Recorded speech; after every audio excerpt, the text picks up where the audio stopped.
Baik Pak Ilman, sebelum kita mulai percakapannya, mungkin saya akan mulai dengan salam ya. Assalamualaikum warahmatullahi wabarakatuh. Nah, di sini saya selaku CGP Angkatan 7 mengucapkan terima kasih atas kesediaan Pak Ilman untuk menjadi coaching dalam supervisi akademik sebagai pelengkap tugas kami dan juga sesuai dengan permintaan Pak Ilman. Nah, baik, di sini Pak Ilman, sebelum kita masuk pada tahap observasi di kelasnya, jadi saya harus tahu dulu kira-kira hari apa Bapak akan masuk observasi. Di hari Sabtu 1 April 2023. Ya, 1 April ya, 2023. Kemudian di sini Pak Ilman, mata pelajaran yang akan saya observasi nanti apa? Itu pada mata pelajaran komputer dan jaringan dasar. Baik, berarti di sini tentang dasar dari komputer dan jaringan ya. Iya. Nah, kalau boleh tahu nih Pak Ilman, untuk tujuan pembelajaran yang akan saya observasi nanti apa saja kira-kira seputar apa? Yang pertama itu Pak, nanti menjelaskan konsep dari jaringan komputer peer-to-peer. Ya. Yang berikutnya itu mengidentifikasi konsep jaringan peer-to-peer. Selanjutnya menjelaskan langkah-langkah pembuatan jaringan peer-to-peer. Yang terakhir nanti itu untuk mempraktikkan jaringan peer-to-peer itu sendiri. Ya. Berarti kalau saya tarik kesimpulan di sini, Bapak nanti targetnya itu mengajarkan pengetahuan dan keterampilan ya. Ya, itu dia. Secara lengkap. Nah, baik. Nah, ini bagian terpentingnya ini. Sebelum kita masuk pada tahap observasi, kira-kira area pengembangan yang hendak dicapai ini seperti apa? Output yang Bapak harapkan setelah saya nanti melakukan supervisi akademik pembelajaran ini? Penerapan pembelajaran berdiferensiasi dengan menggunakan strategi diferensiasi proses berdasarkan profil belajar siswa. Artinya nanti menyesuaikan dengan profil belajar yang sesuai dengan siswa itu sendiri. Berarti di kelas Bapak ini anak-anaknya berbeda ya sumber belajar yang mereka inginkan. Ya, nanti kita kasih fleksibilitas kepada anak-anak mana nyamannya menurut si anak Pak. Mungkin nanti ada beberapa anak yang suka dengan model berupa video, ada mungkin yang hanya berupa artikel saja atau mungkin dengan gambar seperti itu. Nah, baik Pak Ilman, ini sangat menarik ini ya. Kalau boleh tahu strategi yang Bapak persiapkan untuk memenuhi kebutuhan belajar murid dengan diferensiasi proses itu seperti apa? Kalau saya sendiri Pak, memberikan kebebasan atau kesempatan yang seluas-luasnya bagi siswa untuk memilih sumber belajar yang sesuai dengan profil siswa itu Pak. Misal seperti yang saya sebutkan tadi, siswa A mungkin dengan berupa sumber referensi video, ada mungkin yang hanya dengan gambar, ada mungkin hanya dengan berupa materi atau berupa artikel bacaan. Dimana nanti diharapkan siswa itu sendiri nanti bisa mencapai tujuan pembelajaran sesuai yang diharapkan. Nah, baik Pak Ilman, terima kasih. Saya rasa cukup ya percakapan kita di podcast ini. Saya sangat penasaran ini bagaimana nanti penerapan yang jelas. Baik, terima kasih Pak Ilman.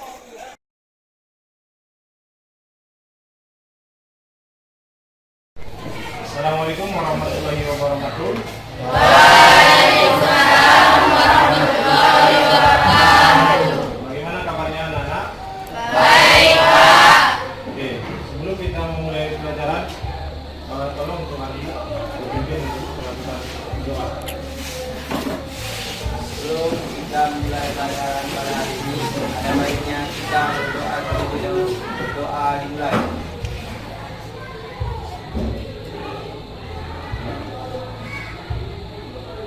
Doa selesai.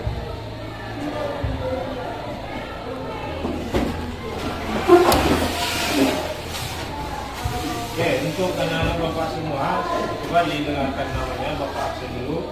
Aditya, Ardiansyah, Pak Arman Maulana, Arvin. Oke, baik. Untuk hari ini kita akan belajar tentang jaringan Peer-to-peer. di mana tujuan pembelajaran dari jaringan peer-to-peer ini nanti setelah kita melalui proses pembelajaran kita akan bisa menghubungkan dua perangkat atau lebih, atau membuat dua komputer atau lebih bisa saling berkomunikasi. Dan salah satu intinya adalah komputer itu bisa berfungsi sebagai klien dan bisa juga sekaligus sebagai server.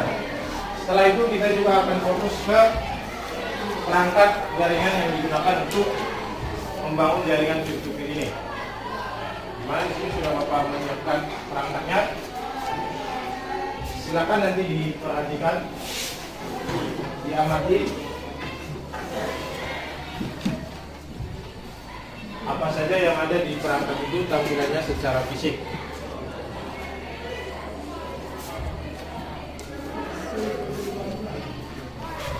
Ya, silakan boleh dibuka, diperhatikan secara langsung seperti apa wujud dari perangkat jaringan yang akan kita gunakan.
Oke, jadi nanti sebelum kita melanjutkan ke praktek, Bapak akan membagi kalian menjadi beberapa kelompok.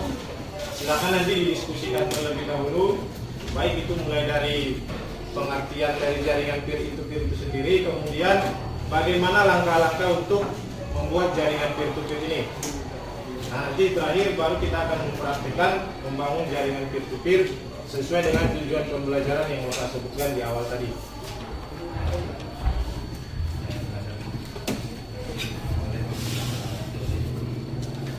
Nah, pada saat nanti berdiskusi, silakan nanti boleh nanti menggunakan sumber referensi, boleh menggunakan video, boleh menggunakan artikel atau materi yang diambil langsung dari Google, boleh, baik itu juga berupa gambar atau materi yang sudah Bapak cantumkan link di grup pembelajaran kita.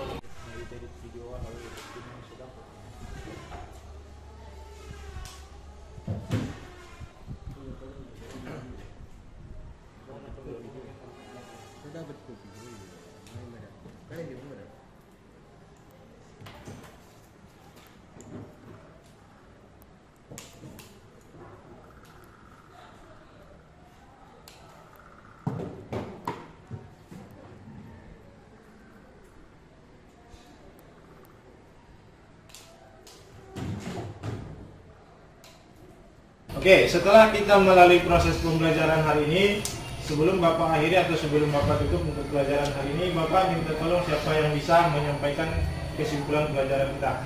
Ya, silakan mulai, Pak. Jadi kesimpulan dari jaringan peer-to-peer memungkinkan untuk saling terhubung dan terjadinya pertukaran data, sehingga keduanya dapat saling bertukar informasi komunikasi. Jaringan peer-to-peer juga dapat dijadikan sebagai klien sekaligus server. Ya, dan sekali itulah kesimpulan pelajaran kita hari ini. Cukup sekian untuk hari ini, sampai jumpa di pertemuan berikutnya. Assalamualaikum warahmatullahi wabarakatuh.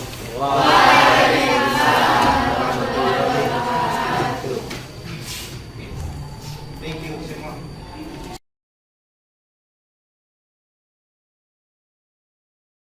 Baik Pak Ilman, jadi kita sudah menyelesaikan proses supervisi akademik dengan meningkatkan coaching, dan sudah saya pantau bagaimana Bapak mengajar di dalam kelas setelah kita berbincang-bincang tentang pembelajaran berdiferensiasi.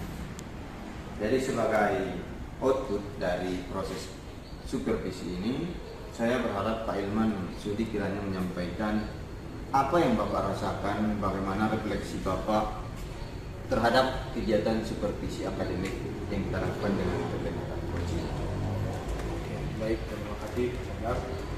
Setelah melalui proses supervisi dengan pendekatan coaching, saya semakin menyadari potensi diri saya, terutama dalam melakukan pembelajaran di kelas. Sama halnya dengan proses pembelajaran diferensiasi untuk memenuhi kebutuhan belajar siswa. Dari yang sebelumnya di kelas, saya memandang siswa itu memiliki kebutuhan belajar yang sama. Namun ternyata setelah penerapan pembelajaran diferensiasi, saya merasa pembelajaran di kelas lebih efektif dan menyenangkan. Dan hal ini juga dapat meningkatkan hasil belajar siswa jika dilihat dari hasil belajar yang diperoleh oleh siswa tersebut. Untuk kedepannya, saya akan lebih mendalami lagi tentang pembelajaran berdiferensiasi yang dapat saya terapkan di kelas. Mungkin hanya itu saja tanggapan saya dari yang sudah kita lakukan, Pak. Baik Pak Ilman, terima kasih kita sudah menyelesaikan proses coaching ini. Dan saya masih menunggu nih momen coaching kita ke depannya ketika Pak Ilman sudah mulai mendalami lagi seperti di diferensiasinya. Baik, sampai jumpa kita di pertemuan coaching berikutnya.